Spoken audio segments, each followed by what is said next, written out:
শিক্ষা জাতির মেরুদণ্ড ভূয়াপুর সরকারি পাইলট উচ্চ বিদ্যালয় ভূয়াপুর শহরের প্রাণকেন্দ্রে অবস্থিত। এটি 1941 সালে প্রতিষ্ঠিত হয়। পরবর্তী 2018 সালে 28 মে বিদ্যালয়টি সরকারিকরণ করা হয়। এটির প্রতিষ্ঠাতা হলো উপমহাদেশের প্রথম মুসলিম প্রিন্সিপাল ইব্রাহিম খাঁ। এই অঞ্চলের শিক্ষা প্রসারে গুরুত্বপূর্ণ ভূমিকা পালন করেছে। এই বিদ্যালয়ে বিভিন্ন ক্লাব রয়েছে, যেমন স্কাউট, বিএনসিসি এবং আইসিটি ক্লাব। শিক্ষার্থীদের মেধা বিকাশের জন্য এখানে বিভিন্ন সহশিক্ষা কার্যক্রম আয়োজন করা হয়।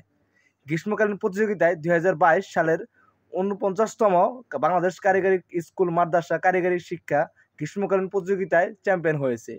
হ্যান্ডবল প্রতিযোগিতায় ময়মনসিংহ উপ অঞ্চলে হ্যান্ডবল প্রতিযোগিতায় বিজয়ী হয়েছে।